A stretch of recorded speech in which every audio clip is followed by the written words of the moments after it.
literature well tackles the Victorian issues of marriage and identity by the use of humor, sarcasm, and irony in the play, The Importance of Being Earnest. Set in Victorian England, the protagonist, Mr. Ernest Worthing, finds himself in the house of Algernon, a dear friend and the cousin of his love, Gwendolyn. This visit would set off a series of events as secrets unfold, the stakes are taken away, and more sandwiches are eaten. We hope you enjoy the performance.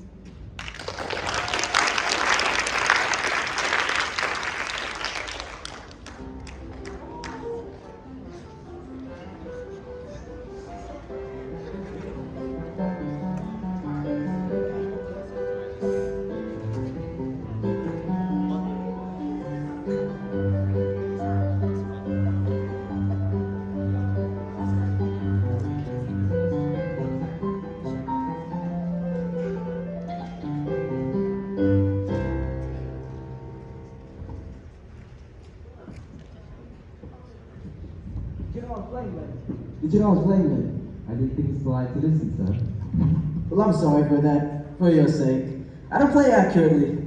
Anybody can play it accurately, but I play it with a wonderful expression. As far as the piano is concerned, sentiment is my forte. Keep science for life. Yes, sir. Speaking of science for life, have you got the sandwiches cut out for Lady Bracknell? Yes, sir. Oh. Hurry up now, dear. By the way, Lynn, I see that from your book that on Thursday night when Lord Sheridan and Mr. Worthing were dining with me, 8 bottles of champagne were entered as having been consumed? Yes, sir. 8 bottles and a pint. Why is it at the bachelor's establishment the servants invariably drink champagne? I asked merely for information. I attribute it to superior quality of wine, sir. I observe in a married household, the champagne is really of a first-rate brand. Good heavens, is marriage so demoralizing as that? I believe it is a very pleasant state, sir. I've only been married once. It was in consequence of a misunderstanding between myself and a young person. I'm not sure I'm much interested in your family life, Lynn. No, sir. It's not a very interesting subject. I never think of it myself. Quite natural, I'm sure. That would do, Lane, thank you. Thank you, sir. Well, Lane, your marriage seems somewhat lax. Really, if the lower orders don't set us a good example, what on earth are the uses of them? They seem as a class to have absolutely no sense of moral responsibility.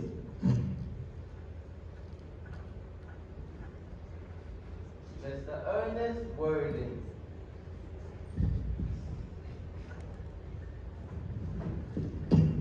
How are you, my dear Ernest? What brings you to town? Oh, pleasure. What else should bring one anywhere? Eating as usual, I see. I believe it is customary in good society to take a slight refreshment at 5 o'clock. Where have you been since Thursday? In the country. Well, what on earth do you do there? When one is in town, one amuses oneself. When one is in the country, one amuses one other people. It's excessively boring. And who are these people you amuse? Neighbors. Got nice neighbors in your part of Shropshire. Oh, perfectly horrid. Never speak to one of them. Oh, harmlessly you must amuse them. Shropshire is your county, is it not? Yeah, yes, of course. Hello, why all these cups? Why cucumber sandwiches? Why such reckless extravagance in one so young? Who's coming to tea? Oh, really, Aunt Augusta?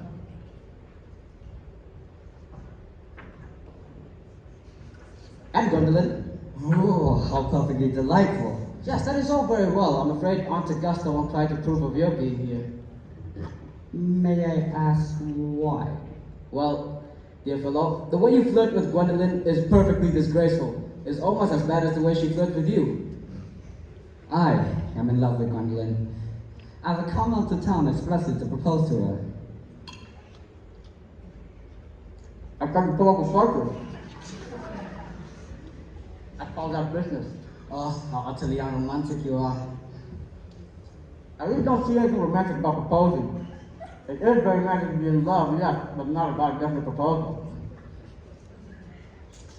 Well, one may be accepted, one usually is, I believe, then the excitement is all over. Besides, the very essence of romance is uncertainty. If I ever get married, I'll certainly try to forget the fact. I have no doubt about that, dear Archie. The divorce code was specially invented for people whose memories are so curiously constituted.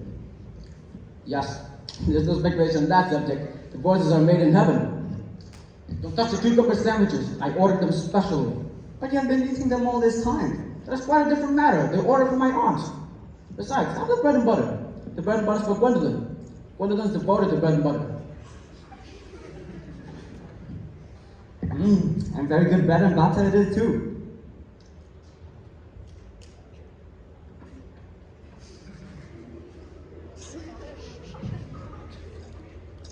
Well, you did not behave as if you're going to eat it all. You behave as if you're married to her already. You're not married to her already. I don't think you ever will be. Why on earth do you say that? Well, girls never marry the men they flirt with. They don't think it right. Oh, that is nonsense. Oh, no, it isn't. It accounts for the extraordinary number of bachelors one sees all over the place. In the second place, I don't give you my consent. Your consent? Yes, dear fellow, Gwendolyn is my first cousin. Before I allow you to marry her, you want to clear up the whole question of Cecily. Cecily? What on earth do you mean, Algie? By Cecily? I don't know anyone of the name Cecily.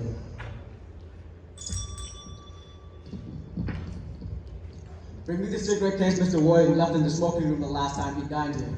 Yes, sir. You mean to say you have my cigarette case all this time? I wish to goodness you had let me know.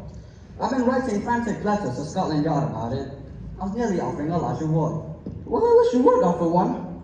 I happen to be more than usually hard up. There's no good offering a large reward now that the thing is found. That is rather mean of you, Ernest. That is rather mean of you, Ernest, I must say. However, now that I look on the inscription on the inside, I find that the thing isn't yours after all. Of course it's mine. You have seen me with it 100 times.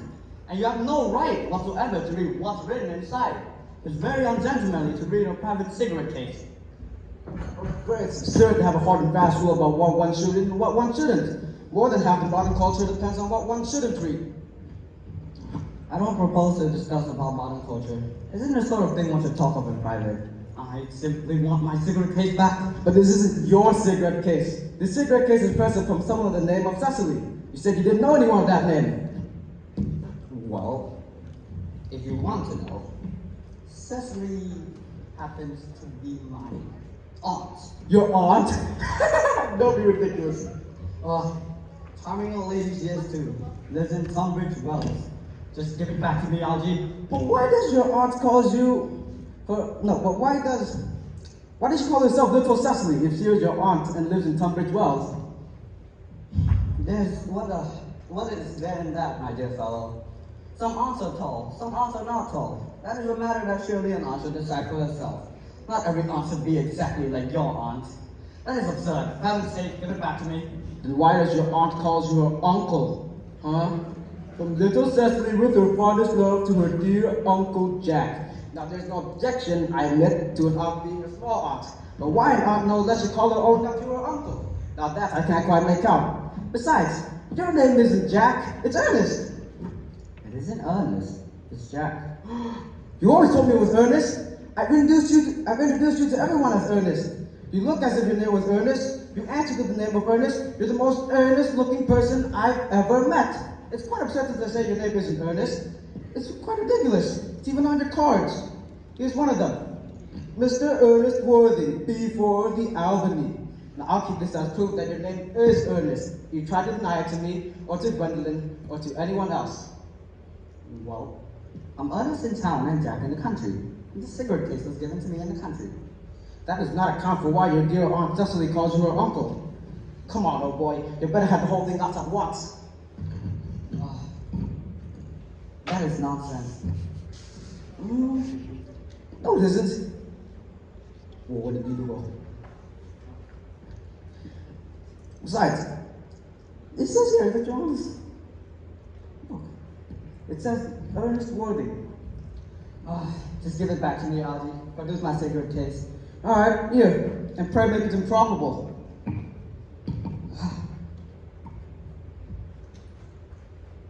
My dear Algie, there is nothing improbable about my explanation at all. In fact, it's perfectly ordinary. Old Mr. Thomas Cardew adopted me when I was a little boy. Made me in his will guardian of his granddaughter, Miss Cecily Cardew. Cecily, who addresses me as her uncle from motives of respect that you could possibly not appreciate, lives at my place in the country under her admirable charge of governess, Miss Prism. Where's this place, by the way? That is nothing to you, dear boy.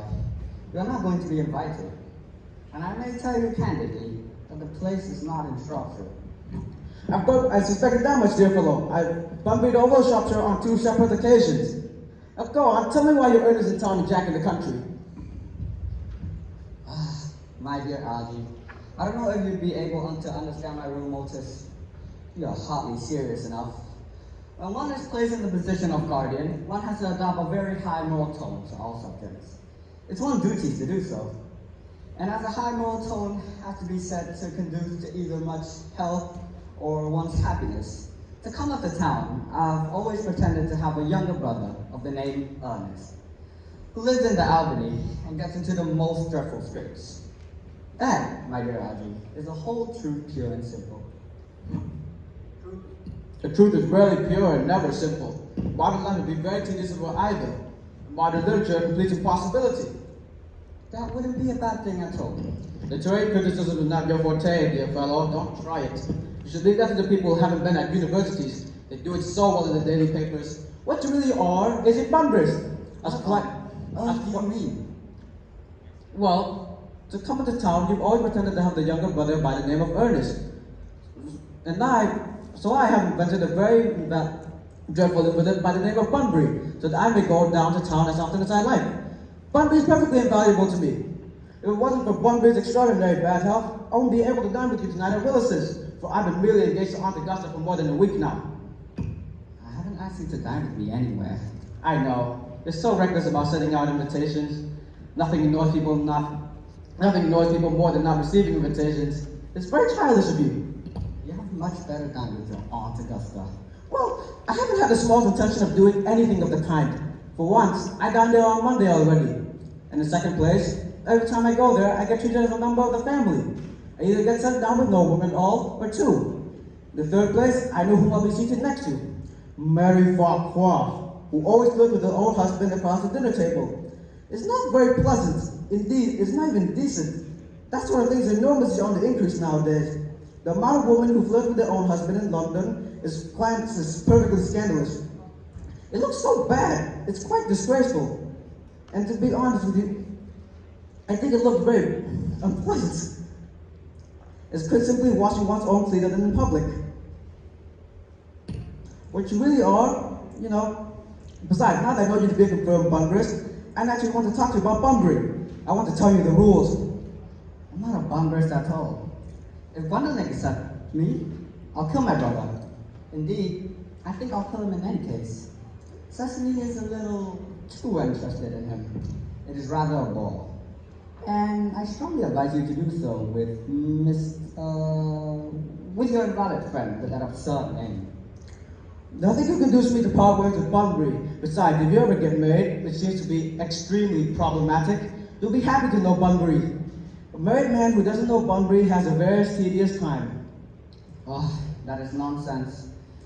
If I marry Gwendolyn, which she is the only girl I ever saw that I would marry, I wouldn't want to know Bunbury. Then your wife will. You don't seem to realize that in married life, 3 is company and 2 is none. That, my dear young friend, is a theory of the corrupt French government that has been propounding for the last 50 years. And the happy English home has proven in half their time. Oh, for heaven's sake, don't try to be cynical. It's perfectly easy to be cynical. It isn't easy to be anything nowadays, not that there's such beastly competition about.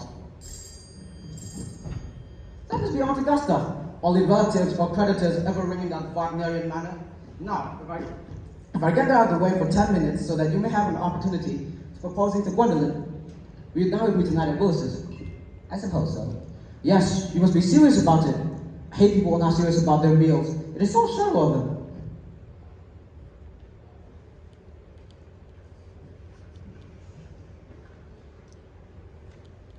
Lady Bracknell and Miss Fairfax.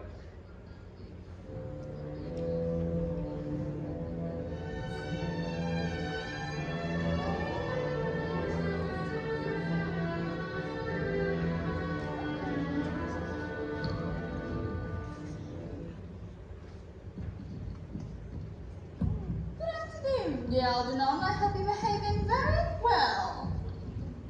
I'm feeling very well, Aunt Augusta. That is not quite the same thing. In fact, the two things rarely go together. Dear me, you look smart.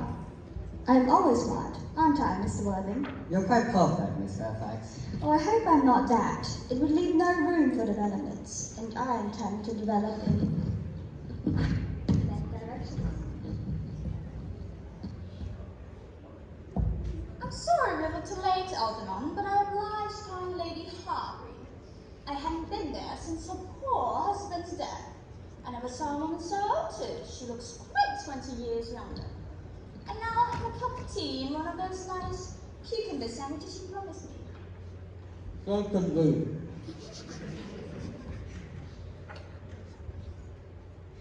Gwendolyn, won't you come and sit here? Thanks, Mama. I'm quite comfortable where I am. Good heavens, Lane, where the cucumber sandwiches I ordered? There were no cucumbers in the market this morning, sir. I went down twice. No cucumbers? No, sir. Not even for ready money. Ah, that will do, Lane. Thank you. Thank you, sir. Dear Aunt Augusta, I'm quite distressed about there being no cucumbers. Not even for ready money. It really makes no matter, Algernon. As a crumpets with Lady Harbury. You seem to be living entirely for pleasure now. I heard her hair has turned like gold from grief. It certainly has changed colour, from what cause I, of course, cannot say. Oh. Thank you. I've quite a treat for you tonight, Algernon. I'm going to be sending you down to Mary Farquhar. She is such a nice woman and so attentive to her husband. It's delightful to watch them. Looks like I have to give up the pleasure of dining with you tonight after all. I hope not. That will leave my table completely out. And your uncle will have to dine upstairs. Fortunately, he is accustomed to that.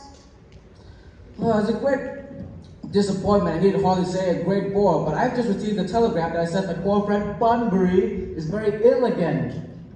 That is very strange. This Mrs. Bunbury seems to be suffering from curiously bad health. Yes, poor Bunbury is a dreadful invalid. Well, I must say, Algernon, I think it is high time that Mr. Bunbury made up his mind to whether he was going to live or die. This shilly-shallying with the question is absurd. Nor do I in any way approve of modern sympathy with invalids. I consider it morbid.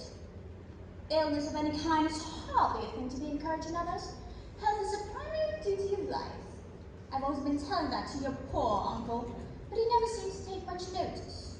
As far as his islands goes, I would be much obliged if you would tell Mr. Bunbury, for me, to be kind enough not to have a relapse on Saturday, for I rely on you to arrange my music for me.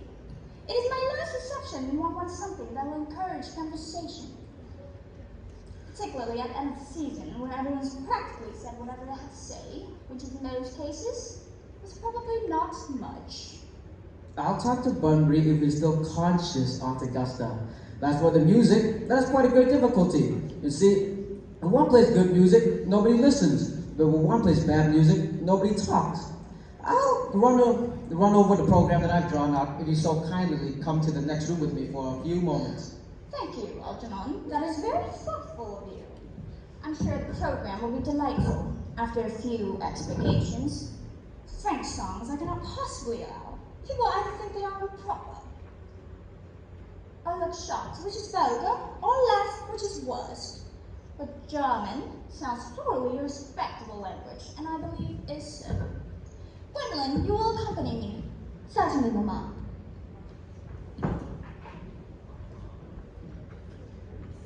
How many days has been, Miss Fairfax? Pray, don't talk to me about the weather, Mr. Worthing. Whenever someone talks to me about the weather, I always feel quite certain that they mean something else. And that makes me so nervous. Well, I do mean something else.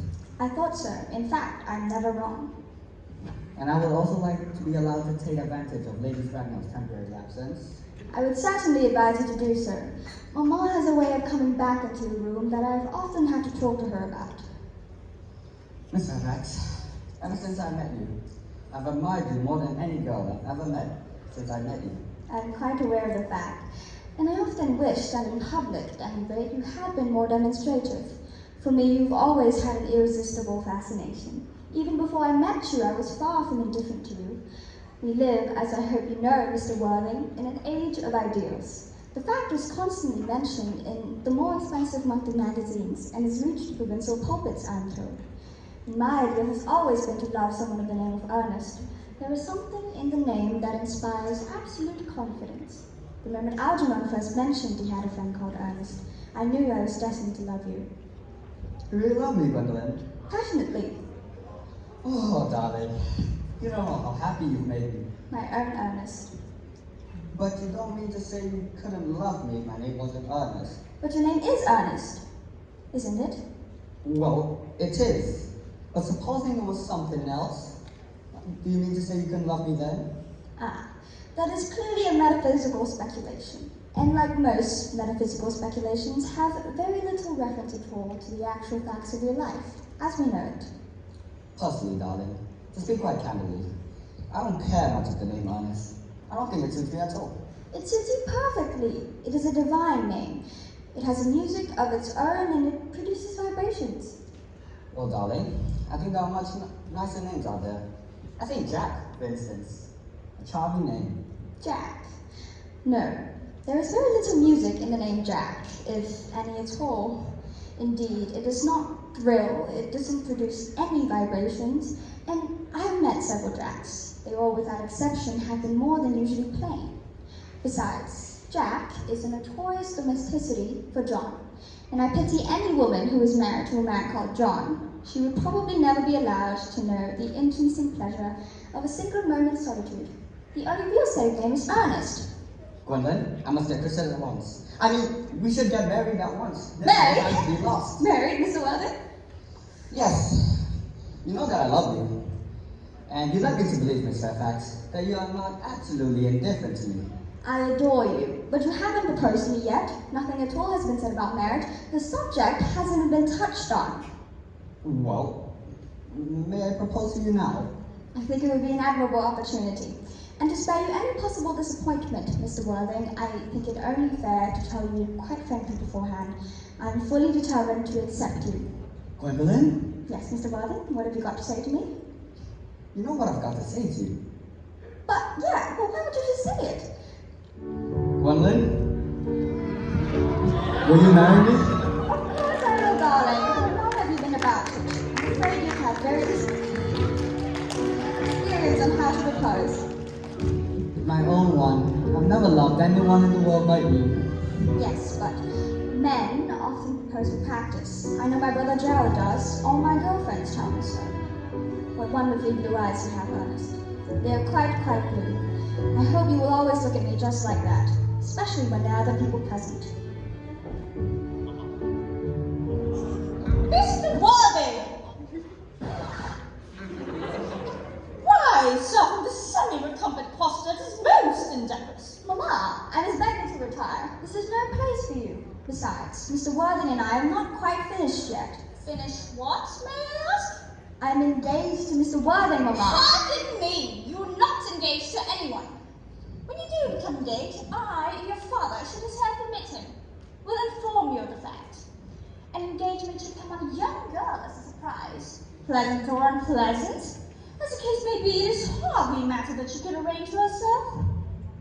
Now, I have a few questions to put on you, Mr. Worthing, and while I'm making these inquiries, you, Gwendolyn, will wait for me below in the carriage. Mamma. In the carriage, Gwendolyn? Yes, Mamma.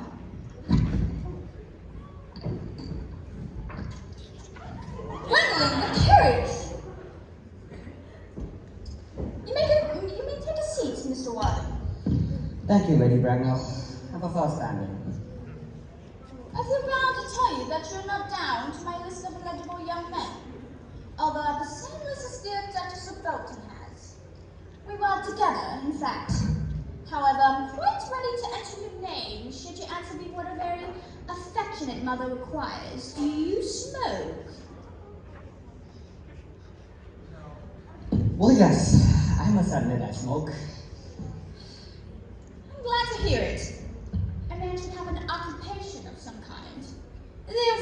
far too many idle men in London as it is. How old are you? 29. A very good age to be married at. I've always been of the opinion that a man who desires to get married should know everything or nothing. Which do you know? I know nothing, Lady Bracknell. I'm glad to hear it. I do not approve of anything that tampers with the natural ignorance. Ignorance is like a delicate and exotic fruit. Touch it and the bloom is gone. The whole theory of modern education is radically unsound. As of London, of course, education produces no effects whatsoever.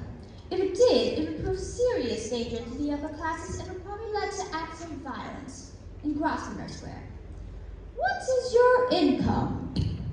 Between 7,000 to 8,000 a year. In land or in investments? In investments, chiefly. That is satisfactory. What between the duties of one during one's lifetime and the duties exact from one after one's death? Land cease to either be a profit or pleasure. It gives one position and keeps one from keeping it up. Keeping it up. Well, I own a country house with some land, of course, attached to it 1,500 acres, I believe. But I don't depend on that for my real income. In fact, the poachers are the only one making anything out of it. A country house? How many bedrooms? Well, that could easily be cleared up afterwards. You have a townhouse, I hope. A girl with simple and spoiled nature like Gwendolyn could hardly be expected to reside in the country. Well, yes, I own a house in Belgrave Square. It is let to year by Lady Bloxham. I can get it whenever I like, at 6 months' notice. Lady Bloxham? I don't know her. She goes about very little. She is a lady considerably advanced in years. Well, nowadays there is no guarantee of respectability of character. What number in Belgrave Square? 149? The unfashionable side. I thought there was something, although that could easily be cleared up afterwards. Do you mean the fashion or the side? Both, if necessary, I presume. What are your politics? I'm really afraid to say I have none. I am a liberal unionist. Oh, the Countess Tories. To dine with us, or come in the evening, at any rate. Now to minor matters, are your parents living? I've lost both my parents. Both? To lose one parent, Mr. Worthing, may be regarded as misfortune. To lose both looks like carelessness. Who was your father? He was evidently a man of some wealth. Was he born in what the radical papers called the purple of commerce, or did he rise from the ranks of aristocracy? Well, I'm really afraid to say I don't know.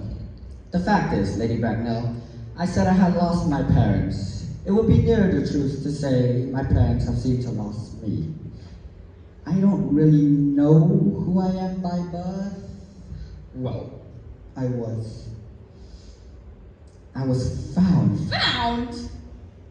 Yes, the late Mr. Thomas Cardew, an old gentleman of a very charitable and kindly disposition, found me. And he happened to give me the name of Worthing. Because he had a first-class ticket in his pocket at the time.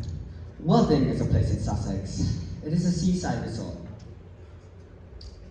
Whether this charitable gentleman who had a first-class ticket to a seaside resort found you? In a handbag. A handbag? Yes, I was found in a handbag. A somewhat large, black leather handbag with handles to it. An ordinary handbag, in fact.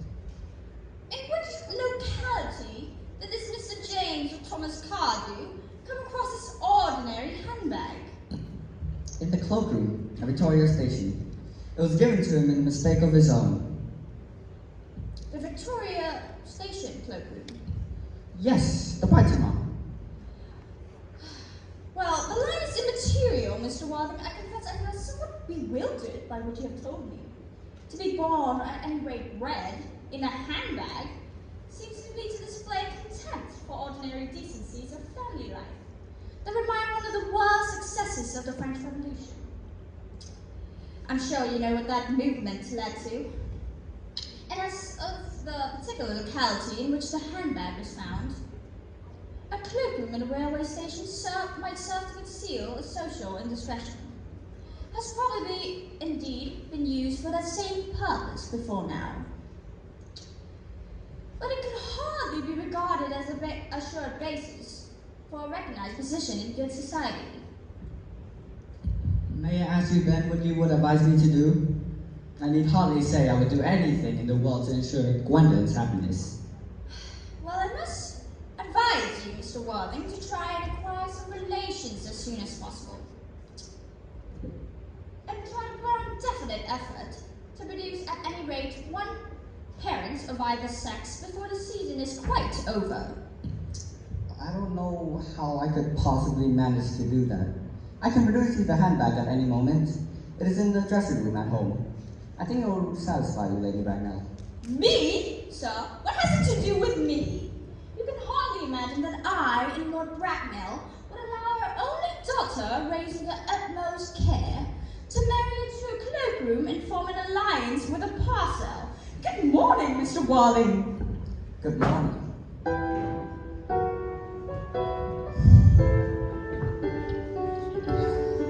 Stop playing that ghastly tune, Algie. How idiotic you are.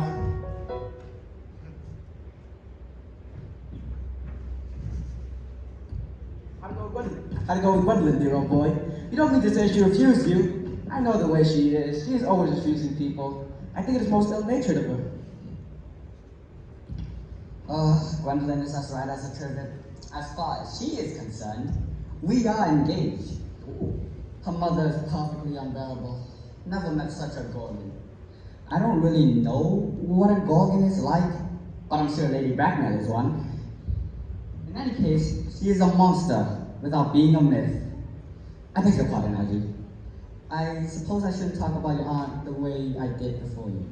Oh, my dear boy, I love hearing my own relations abused. It is the only thing that makes me put up with them at all. Besides, relations are just a tedious pack of people who haven't had the remotest knowledge on how to live, nor the basic instinct on when to die. Oh, that's nonsense. It isn't. Well, I won't argue about the matter. You always seem to argue about things. Well, that were things were originally made for. Upon my word, if I thought that I'd shoot myself, do you think there's any chance of Gwendolyn becoming like her mother in 150 years' time? Do you, Algie? All girls become like their mothers. That is their tragedy. No man ever does. That's his. Is that clever? It is quite true as any modern observation in civilized life. Oh, I'm sick to death of cleverness. Everyone is clever nowadays. Wherever you go, you meet clever people. It has become an absolute public nuisance. I wish to goodness there were a few fools left. We have. Then I would extremely like to meet them. What do they talk about? The fools? About the clever people, of course. Oh my God, what fools? Say, does Gwendolyn know the truth of you being Earnest in town and Jack in the country? The truth isn't the sort of thing you should tell to a nice, sweet, refined girl. What extraordinary ideas you have on how to behave to a woman. The only way to behave to a woman is to make love with them if they're pretty, and to someone else if they're plain. That is nonsense. Well, what of your brother? What of the profligate Earnest? Oh, well, by the end of this week, I shall get rid of him. I'll say he died in Paris of apoplexy. People die of apoplexy quite suddenly, don't they? Yes, they do, but it's quite hereditary. You'd much better say a severe chill. You are sure a severe chill isn't hereditary or anything of that kind? Of course not. Well, very well then. My poor brother Ernest died of a severe chill in Paris. That shall get rid of him. Well, what about Miss Cecily Cordew? Didn't you say she was much interested in your brother Ernest? Wouldn't you feel his pain? Wouldn't you feel his loss a great deal? That's all right. Cecily is not a silly, romantic girl, I'm glad to say. I I'd very much like to meet this Cecily Cardew. I will take very good care you never do. She's excessively pretty, and she's only 18. Does Gwendolyn know you have an excessively pretty ward who's just only 18? One doesn't blurt these things out to people. Cecily and Gwendolyn are perfectly certain to be great friends. I bet you anything you want, half an hour after they met, they'll be calling each other sisters. Women only call each other those things after they call each other a lot of other things first. Now then, if you want to get into good table at Willis's, we much better go get changed. Did you almost almost 7? It is always nearly 7. Well, I'm hungry. I never really knew you when you want. What shall we do after dinner? Go to the theater? No. I love listening. Shall we go to the club then? No. I hate talking to people. Trot around the Empire around 9? Oh, no. I can't bear to look at things. Then what should we do? Nothing.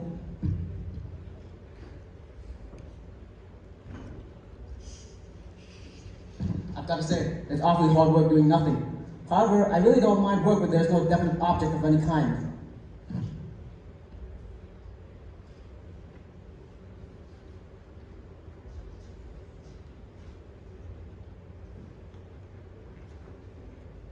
Miss Fairfax.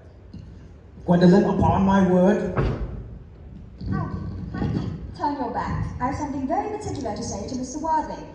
I'm afraid I can't allow this at all. Aldy, you've always adopted a strictly immoral attitude towards life. You know you aren't quite old enough to do so? How rude. Ernest, we may never be married. From the expression on Mama's face, I fear we never shall. Few parents nowadays pay any regard to what their children say to them. The old-fashioned respect for the young is fast dying out. Whatever influence I had over Mama, I lost at the age of 3. But, although she may prevent us from becoming man and wife, and I may marry someone else, and marry often, nothing that she can possibly do can alter my eternal devotion to you. Dear Gwendolyn. Your romantic origin, as related to me by Mama, with unpleasing comments, has naturally stirred the deepest fibers of my nature. Your Christian name has an irresistible fascination, and the simplicity of your character makes you incomprehensible to me. Your town address in the Albany I have. What is your address in the country? The Manor House, Wilton, Hertfordshire. There is good postal service, I suppose. It may be necessary to do something quite desperate. That, of course, will require serious consideration. I will contact you daily. My own darling. Aldy, you may turn round now. Thanks, I've turned around already. You may also ring the bell. May I see you to your carriage, Mr. Fairfax? Certainly. I will see Miss Fairfax out, lady. Yes, sir.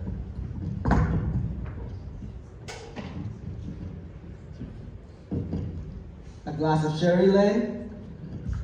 Yes, sir. I will go bumbering tomorrow.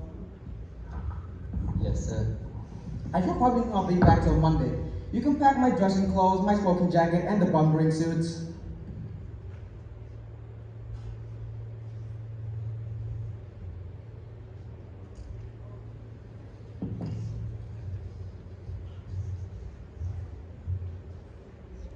Thank you, Lynn. I hope tomorrow's a fine day, Lynn. It never is, sir. Oh, what a perfect pessimist you are. I do my best to give satisfaction, sir. There's a sensible, intellectual girl. The only girl I've ever cared of in my life. What on earth are you so amused at? I'm just worried about Bunbury, that's all. You take very good care of your friend Bunbury. We'll get you into serious scrape someday. I love scrapes. They're the only thing that are never serious at all. That is nonsense, Algie. Never talk anything but nonsense. Nobody ever does.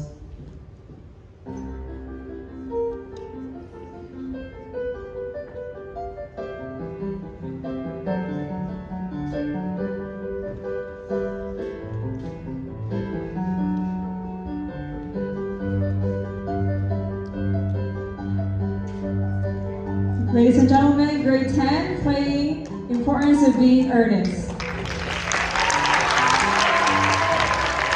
I would like to call in the people who have been working, making this possible. The stage crew, headed by Pig Guy. Crew on stage, please. Stage crew, set design on stage, please. And please take your bow. Not gonna sit. All right, our dearest stage crew, please give them a round of applause.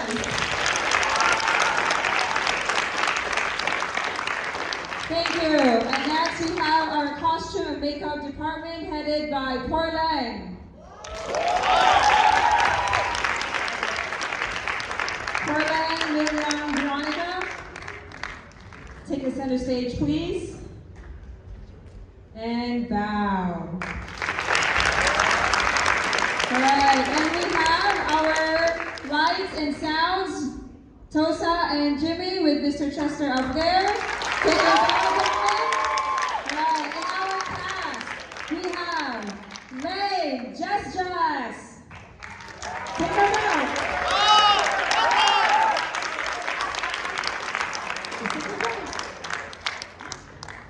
All right, we have Lady Bracknell portrayed by Kassar.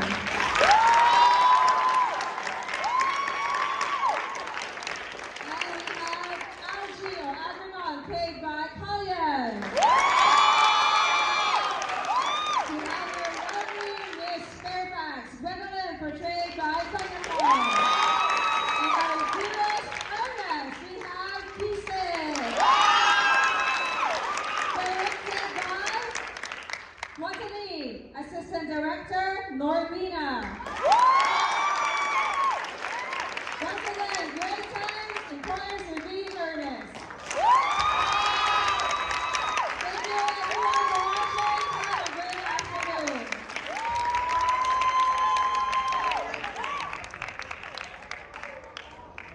No more sandwiches, I guess. All right, thank you everyone. You may see your way out. Thank you.